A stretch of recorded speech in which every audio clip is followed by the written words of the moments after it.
Chris Robinson joins me now. Chris, we've learnt tonight that this was a deliberate action. Well, yes, this came out in a press conference which was held earlier this evening by the people investigating what happened. Now, what we know is that the Hercosauker left Southampton bound for Germany when she began to list, and there was a real fear that the ship itself was going to capsize. Now, what we were told is that the ship's pilot and the master made a quick thinking decision to head towards Bramblebank to save both the ship and, of course, her crew.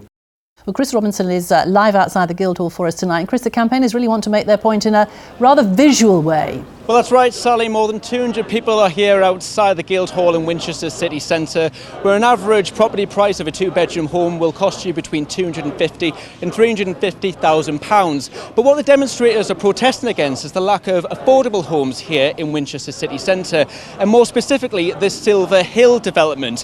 Now, it follows a Freedom of Information request by the University and College Union, which also looked at expenses and pay increases. Surrey University's boss is Sir Christopher Snowdon. Last year, he took home a pay package of just over £390,000. According to the figures, the 10th highest paid Vice-Chancellor in the country. Soaking up the atmosphere and hopefully not the rain for us tonight is Chris Robinson. And it certainly looks like there's going to be some great music this weekend, Chris. Well, I'll tell you what, Sally, you can actually feel the music backstage here at the Isle of Wight Festival at Seaclose Park in Newport. The Counting Crows are currently on stage. They're finishing up their set. Now, I am wearing wellies today. I thought it was going to be raining, but apart from a little few spits and spots earlier, all it's done is clear the humidity and it hasn't been very muddy. Tonight, the Prodigy are headlining. Tomorrow, it's the long-awaited return of Blur. And on Sunday, Fleetwood Mac will be headlining the stage here at the Isle of Wight Festival. Now, more than 50,000 music fans are expected to be here over the weekend. And a little bit earlier, I met some of them to find out why they keep coming back.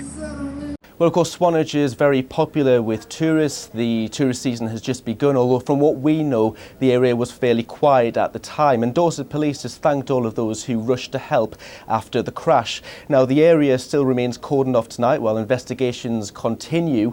Police are talking to the driver of the car, a man aged in his 20s and from Wareham in Dorset, although no arrests have been made. Of course, we'll have much more on this story in our late news at 10:25. Back to you, Sally. Chris, thank you very much. It's a species never before seen, but how the fossil was found was something of a fluke. Back in 2009, a holidaymaker hunting for fossils here on Sandown Beach stumbled across something rather unusual. She took it to the nearby Dinosaur Museum and they said it could be part of a crocodile skull. But what happened next was rather remarkable. 3 months later, a father and son found another part of the skull, this time the snout, and when both were reunited, they fitted together perfectly.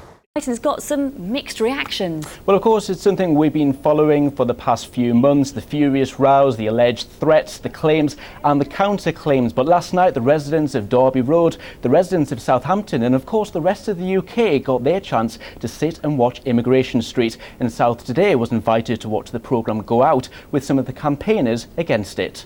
It just proves that they value good TV over community safety.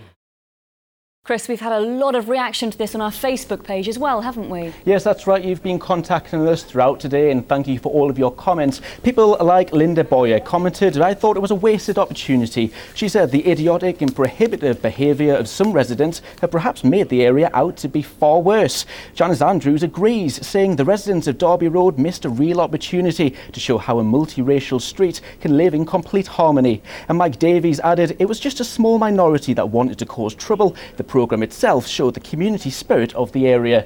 Of course, you can comment on this story or anything else we feature on South Today on our Facebook page. Back to you.